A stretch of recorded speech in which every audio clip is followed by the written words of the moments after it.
Happy Easter! Let's paint some daffodils in a really loose style. I'm using my LUKAS 1862 watercolors, and with a flat half-inch brush, I'm applying some clean water onto my paper because I'm going to start with the wet on wet effect. If you need to learn more about the wet on wet, make sure to check out Beginner Watercolor Exercises Part 3. With a round size 6 brush, I'm applying some warm yellows, and just watch that paint spread. Make sure that your brush is not overly wet, so that you can control how far it spreads.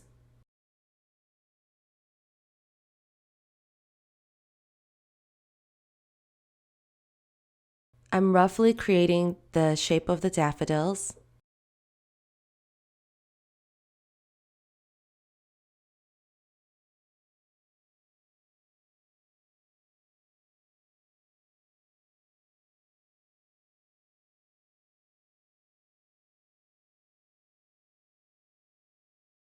Next, I'm using some chromium oxide green to paint the stems.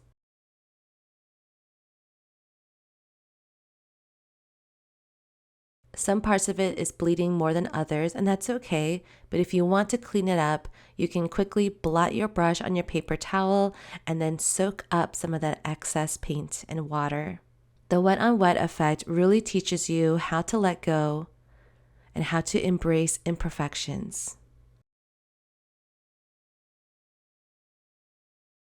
Next, I mixed up a little bit more of a darker yellow to represent the center of the daffodils. And because my paper is still wet, it's spreading just a little bit. Don't worry that everything looks so blurry right now. After everything has dried, and apply some final details later.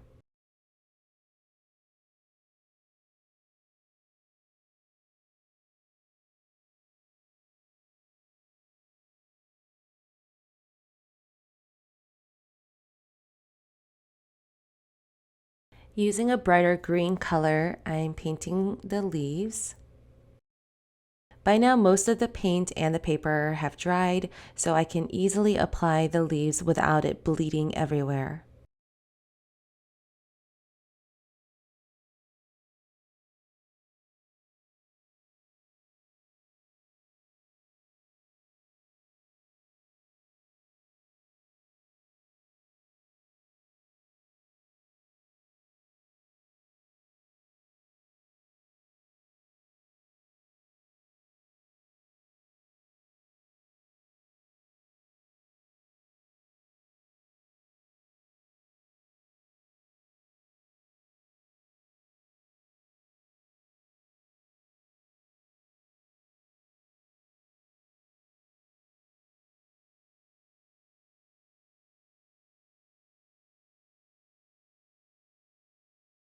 I'm using that same darker yellow color I mixed earlier to kind of create the petal shapes.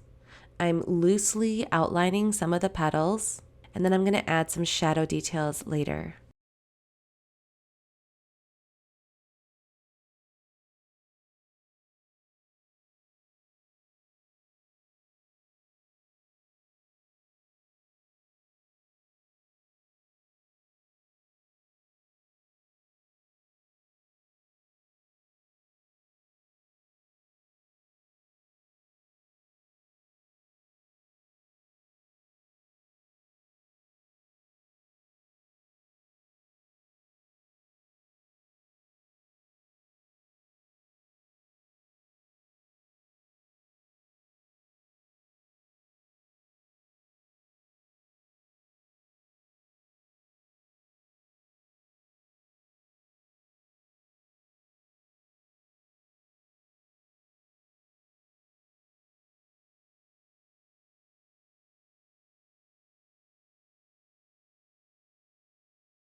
Now I mixed up some light magenta colors, and that might seem really strange, but this is where the beauty of loose florals and improvisation really comes in. I want to create shadows, but I didn't want to use a too much of a purpley color, and I didn't want to keep layering that dark yellow color. So by using a almost complementary color like a purple magenta, I'm able to add those shadow details. Next, I'm going back in there with a little bit more of the yellow, but a brighter yellow this time, to fill out some of the petal shapes.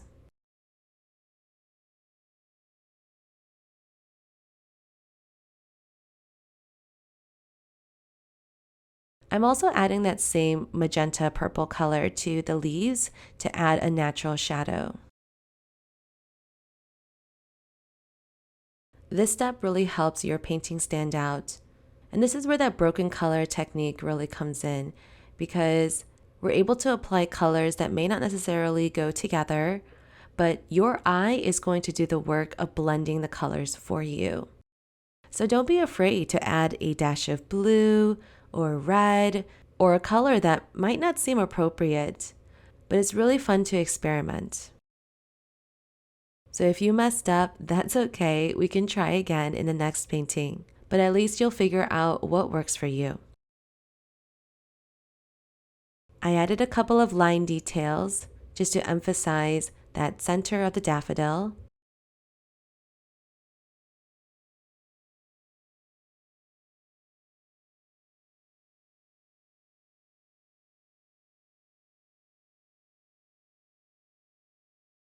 And deepening some of the shadows.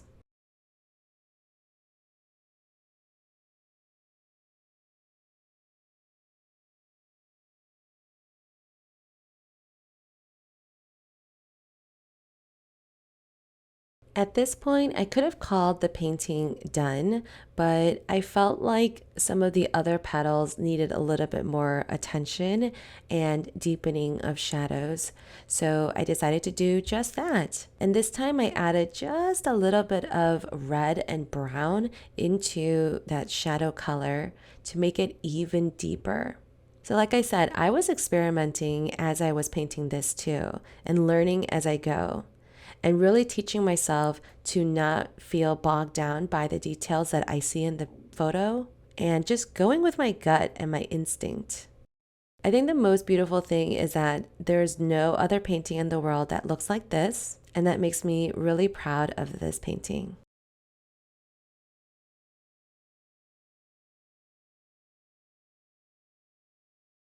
So now I'm going to call this painting done, and lastly, I'm going to add Happy Easter in cursive just by using a simple pen.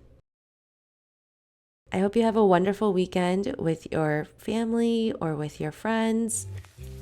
Happy Easter. Enjoy this season. If you share your work, please tag me at Audrey Raw Design and use a hashtag #PaintWithAudrey. And I'll see you next time. Bye.